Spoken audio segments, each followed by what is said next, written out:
Jefferson High was the kind of school where everyone noticed who wore the trendiest shoes, who got the highest grades, and who made the most noise in the hallway. No one noticed the janitor. Mr. Howard was quiet, always dressed in the same faded blue uniform, cap pulled low, hands rough from years of hard work. He moved slowly, pushing his mop from one end of the hallway to the other, never saying much beyond a polite nod or quiet good morning. To most students, he blended into the walls, just another old man cleaning floors. But to a few, he was the perfect target for mockery. "Hey, Mr. Mop," shouted Jason, a loudmouth senior, one afternoon. A few other boys laughed. Mr. Howard simply smiled faintly and kept pushing the mop. "Bet he failed high school like 3 times, another added. Still no response, no anger, just a soft hum as he wiped away spilled soda from the hallway floor. But not everyone joined in. Eric, a bright but quiet junior, didn't laugh. Something about Mr. Howard felt different. His eyes. Calm, alert. He didn't talk much, but when he did, his voice had weight. Like a man who knew more than he let on.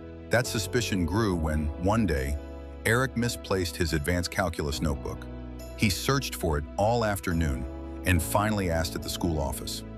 To his surprise, the secretary handed it over. "Mr. Howard found it last night. Oh, and he left a note for you." Eric opened the notebook. Inside was a sticky note. Page 14, problem 8. "Your solution is slightly off. Try isolating the variable first before simplifying. You're close. Don't give up. HL." Eric blinked. Problem 8 was the hardest one in the whole chapter, and the solution Mr. Howard offered was correct. Not only that, it was elegant. The next morning, Eric approached the janitor cautiously near the science wing. "Mr. Howard?" He looked up. "Yes, son? You left me a note about my math problem." "Ah, yes. I hope that was okay." Eric hesitated. "How did you solve it so fast?" Mr. Howard shrugged like it wasn't a big deal. "Just a little number play."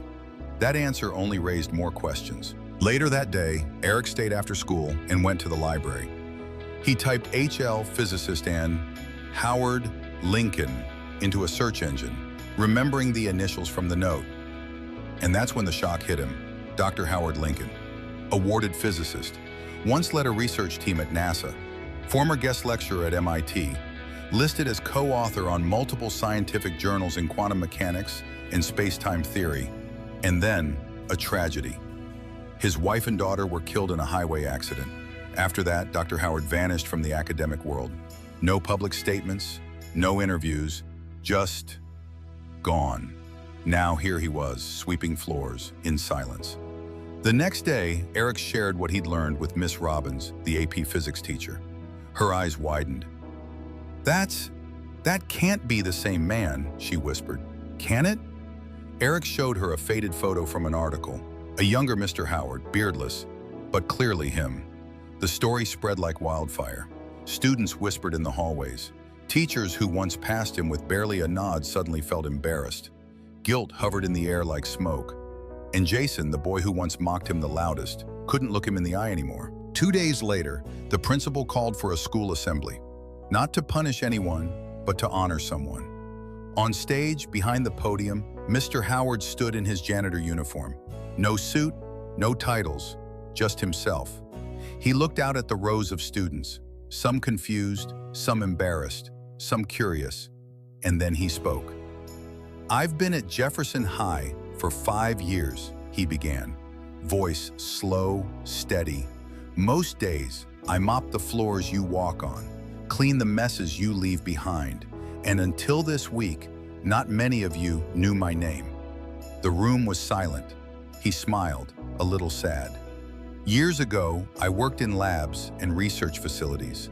I had awards on my walls, traveled the world, gave lectures. Then, I lost the 2 people I loved most."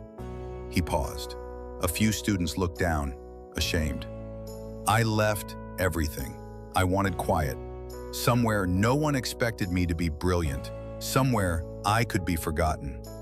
He looked across the auditorium. "And yet, even when we wear a new title or uniform, who we are doesn't change. Every person you pass has a story you don't see. Some are carrying brilliance, others pain, often both, a long breath. You don't need to know everyone's story to treat them with kindness. You just have to remember that every person matters, even if they're holding a mop. Silence. Then one student stood up, then another, and another. Soon the entire auditorium was on its feet, clapping, cheering. Mr. Howard didn't smile for applause, but for the first time in years, he stood a little taller.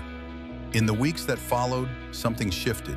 Students started saying hello, holding doors, picking up after themselves, not because they feared consequences, but because they respected the person who cleaned their school. Jason even approached him one afternoon. "Mr. Howard, I'm sorry for what I said before." Mr. Howard simply smiled. "Apology accepted. Be better from here." Jason nodded. He meant it. Years later, Eric graduated with honors and went on to study engineering. In every college essay, he wrote about the man who changed his life. Not with a textbook, but with a quiet example. His final line always read, "He didn't just teach us math, he taught us humanity." Don't judge someone by their job or appearance. You never know the depth of someone's story, pain, or greatness. True respect isn't based on status, it's based on kindness. If you enjoyed this video, make sure to like, share, and subscribe to our channel. We'll see you in the next one. Thanks for watching.